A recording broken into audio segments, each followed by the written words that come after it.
Hello and welcome to Business Connect Interactive.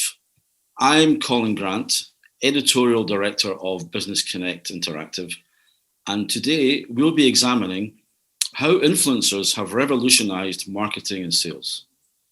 In recent years, the activities of social media influencers have become increasingly sought after by a whole range of companies, including many well-known names. To help explain the phenomenal growth of this industry, my guests today are three experts from the world of influencing.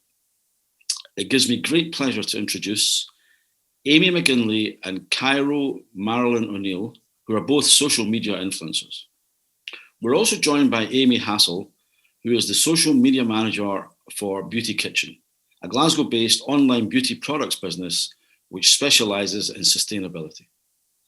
And I'd like to begin with you, Amy Hasell, and ask you, when did you first use influencers? It's a bit of a tricky one because we like to view influencers, content creators, and our audience quite similarly, in the sense that we're using their voices to spread a message of our ethos and sustainability. So we treat them as relationships as we would with friends. So really, we've kind of been using people to talk about Beauty Kitchen for years, but in terms of monetary sponsorships, I guess, I would say from 2020. Okay, so what was the first product you promoted in this way? Do you remember? In terms of campaign-wise, we didn't have a specific product really. It was more about promoting a message of sustainability. So we got a handful of micro-influencers and influencers and content creators that already have a conversation with us and know us really well. So, for example, Ellie Stennett, who is an expert in sustainability herself and pushes plastic-free beauty products, and that's kind of going into how we figure out who we want to work with, in a sense, as well, with people who share our ethos. So yeah, we actually had a campaign with Plastic Soup Foundation, and we work with them to fight against microplastics within ingredients in beauty products. And they brought out an app to scan a product ingredient list to see whether they have microplastics inside. And so that's what we kind of wanted to push. So it wasn't necessarily our product. It was more about a message on sustainability. But then we have worked with other influencers to push specific products, such as our Night Halo sleep mask, and push the sustainability message about the ingredients and our reusable packaging behind that. Okay, thank you. So moving on to Amy McGinlay, when did you first start working as an influencer? Just like through lockdown. So I had my page like since like 2019, but it was just like a home account. So I didn't post anything about me. It was literally just about home, interiors, like all that kind of thing, cleaning. And then just during lockdown, I thought I would change it up because there were so many home accounts and it was a bit boring. So I just thought like I'd change it up. Then I started to put it more personal. So I'd started to do like skincare, hair care, and then I changed to doing like eco-friendly cleaning. So like I done like a big thing during lockdown where I got like used all my normal cleaning products and I switched to eco-friendly and stuff. So I've got like quite a lot of new followers like from that kind of background. And then I just kind of do it for fun really, just to pass the time. But I'm not like a normal influencer. Like I don't, like I'm just like a normal person. So I think a lot of my followers are like mums, kind of normal people as well. But like I do look up to like kind of the bigger influencers and stuff, but I don't really like to copy other people. So my page is just kind of a bit simple, kind of normal life, mum life, kind of that thing. Okay. So what made you decide to follow that path then? Was it just because you were bored during lockdown? Just kind of happened. So like my page just kind of started growing and then I made like a lot of friends through it. And then it just kind of went from there. And then companies started like messaging me and I was kind of like, oh, this is kind of new, and it just kind of started off from there. And then I started to really enjoy it, like to support like small businesses and then just like to continually support them, because I usually like to build like good relationships with brands that I work with. So like I would say maybe 90% of them I still talk to them like on a weekly basis or whatever, like and I just kind of enjoy doing it. Good. And what do you get out of it? I mean, obviously you get paid for it as well. I'm guessing you get paid for it, but do you get products as well? I mean, what, apart from the pleasure aspect of it? So I think it depends. So like there's like different apps that you can do. So there's like some applications that would be like paid partnerships, and then you would need to like maybe buy the products and then submit it to the company. But I think there's a lot of people using that these days. So these kind of platforms are getting a little bit more harder to use. Or else, like if, for example, a small business will contact you and ask you like, oh, can I send you a product to review? And then obviously I would check them out to see if it's like something that I'm interested in. If it's not, I would just say, sorry, no, I'm not interested because of this reason. Or if I am, I would say, yeah, I'd be interested. Let me know what we could do with. But usually I work with like a lot of small businesses, so it's not usually paid.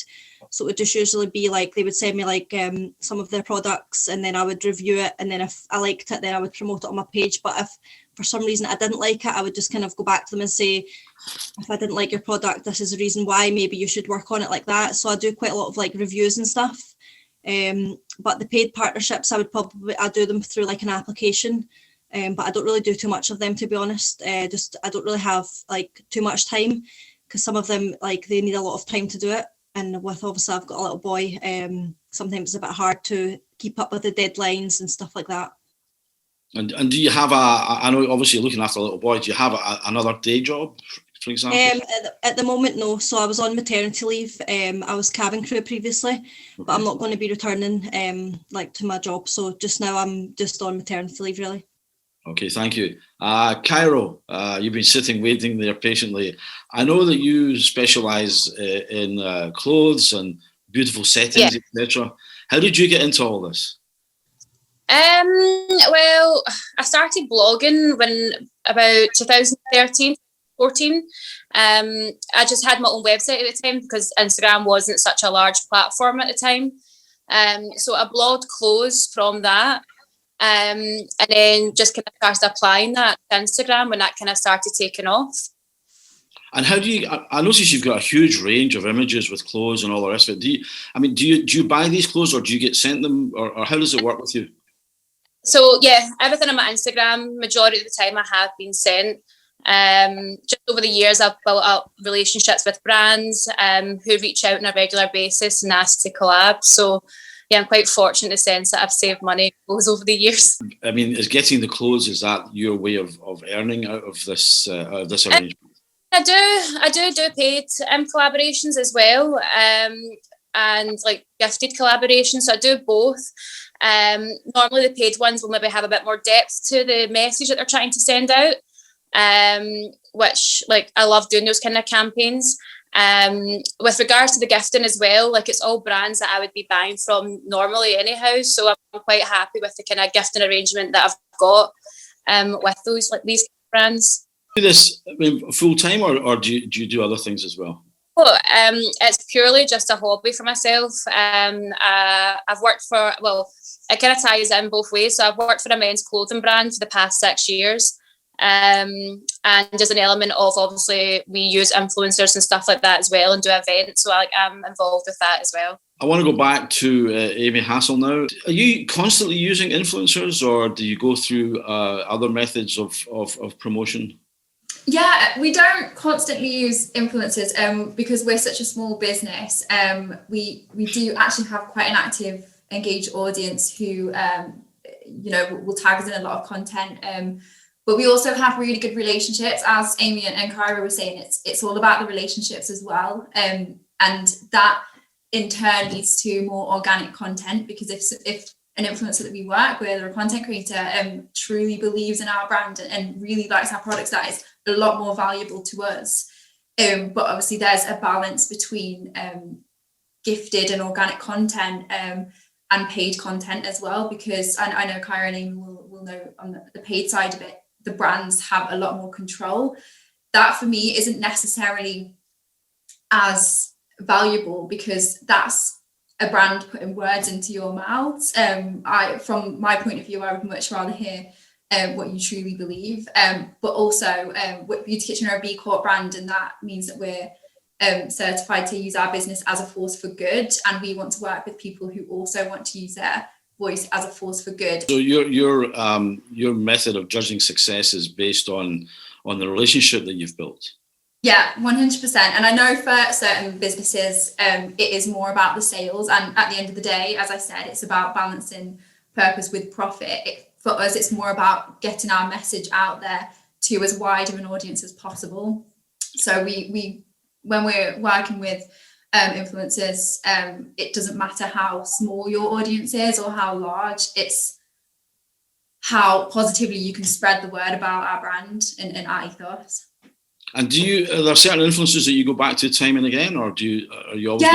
Yeah, definitely. So Ellie Stennett, who I spoke about, and Koshal, who is quite big. I don't know if Cairo and you know Koshal, but she's one of our favourite people to work with on an organic level, and we have worked with her on a paid level previously, but she's supported us since the get-go. So it's really important for us to build up the relationship so that we can work with the same people over and over, because they're then truly connected to our brand. Can you tell us, Cairo, what kind of challenges have you faced along the way as you've tried to expand your name and your influence? Well, one of the challenges is that, like, I obviously work full time, and this isn't my full time job. That blogging is just purely, influencing and blogging is like purely a hobby for myself. So I have had to turn down a lot of opportunities purely due to time, because like I work Monday to Friday, 40 hours a week. So I have had to turn down things that I maybe would have liked to have done.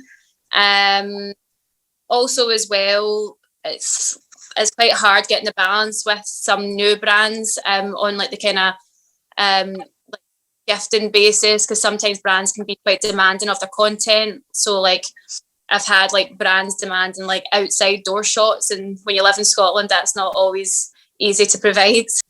Yeah, okay. I noticed that some of the shots are outdoors. Does that mean that you've travelled to these places, or is that just a background setting that you've managed to create for yourself? No, I normally just tend to try, if I do have like an outdoor shot, I just kind of tend to fit it into like my day, even if I can. So there'll be some days that I will come in to work with a crazy outfit on, so I need to run out at lunch and get a photograph. So yeah, like in Scotland, it's not exactly ideal, and even more so in lockdown when you're kind of limited to where you can travel. Mm-hmm. Okay, and Amy McGinlay, to come back to you, what about the challenges you face being a mother and also having had a job and now not going back to it? Just as well, like time, and I think as well, like Cairo said, like sometimes there's quite a lot of pressure, like especially with a gifted basis, like some companies like are quite demanding, because I had one recently and they were like, you need to do 3 grid posts and like 12 stories, and I was like, no, I'm not going to do that. Like I won't have time to do that probably. And they were saying like, I think it was 3 weeks, and I was like, but I wouldn't usually post like that in 3 weeks, because I usually plan things like, and sometimes it's a bit demanding. And I think because maybe they see you, like they're gifting you something which is like really good, but then I think they feel like they kind of own your time and they can like control what you post, what you say and stuff like that. So when it comes to things like that, I just like, usually I would just turn it down. I'd be like, no, I can't do that. I can maybe do this, like maybe come to a compromise. But usually if they're already being a bit like picky or a bit demanding, I would usually just turn it down as well. Have there been any products that you've received that you didn't like, or you were prepared to give a bad review for? Yeah, twice. But I've like went back to the company and I've just like basically kind of told them about it, and I didn't post about it. And then I have posted like a kind of, not a bad review, but like honest review on the products, but I didn't tag the company. And they said that was fine as well. That I wasn't to tag them, because the product was really expensive and I had a really bad experience with it, and I just didn't like it. Like I told my friends and family, I was like, I can't believe like kind of how bad this product was, and I couldn't, but they were really fine. They were really understandable. They were like, that's fine. I told them the reasons why I didn't like it, and they said they were going to look into changing it and stuff. And then I said like, oh, obviously I can't promote it, and I did offer to send the item back, but they didn't. They were like, no, just keep it, it's fine. So I just gave it to my mum. Did your mum like it? Yeah, she uses it. Good. What's been the most successful sort of product or campaign that you've had? I work with a skincare company. They were quite small, but they're starting to grow quite big. You can name them if you want. Okay, yeah. So it's Wild Science Lab. So they like do like vitamin C range and stuff like that. But I just really like love the company. I just love the relationship that I've got with them. I basically talk to them almost on a daily basis. I use their products every day. And like I just literally promote them every day, even though they've never like they don't tell me to promote them every day, but I use their products. So if I'm doing a story, I always say, obviously I'm using this, and everybody knows about it. And I do really I love their products. So when mine's finish out, I'm 100% I'll be buying them again. Your followers to say that they agree with you or disagree with you? Yeah, so like if they buy the products, they would obviously, like, me and my followers, like, maybe would have a little chat about it, like if they like it, or maybe they'll give me a hint and tip that I've not done, and then I'll go on and do it, and then kind of like thank them for it. Like if I'm doing something a bit differently, like we can kind of share like experiences on like products that either I've shared and bought, kind of thing. Mm-hmm. Amy, Hasell, are there any specific products that have done better out of influencers than others? I think purely from working with Koshal, organically and paid, because she loves the product. Our Night Halo Potent Sleep Mask, it is a bestseller now, which is really great. But also off the back of that, she's also pushed our ethos and brand messaging, which is also just as vital. And I think, just to add on from what Amy was saying, that it is all about authenticity for businesses. I think I value that a lot more than having control. It's all about truthful feedback and being really organic. So I think that is what businesses and brands really value the most, or I hope that's what they value the most. Cairo, what kind of responses have you had in terms of the clothes that you've been modelling? Has there been anything specific that really stood out? That really caught the attention of your followers? I mean, yeah, like I do have like more campaigns that are a bit more successful than others. Again, though, it just kind of depends the product or the style of photo that you're able to get. But yeah, like I've been really fortunate in the sense that I've got to work with a lot of really big brands and amazing brands over the time. But as I do like work with like other like campaigns and stuff as well, which I do find a little bit more rewarding. What about the photography? How do you handle the photography? Because you need to have, I mean, pretty specialised photography for what you're doing. Well, I use a good old iPhone camera, and I've also got a professional camera as well. So just depending the shot that I'm kind of after, I just mix it up a bit. But yeah, the kind of phones that we've got nowadays, majority of bloggers are getting most of their content on them. So you're doing your own photography, basically. Yeah, I've done like my like own photos 90% of the time. Yeah, good stuff. I certainly want to thank you all for coming along and sharing your knowledge with us. Thank you very much. No worries. Thank you, Colin. Bye. Thank you so much.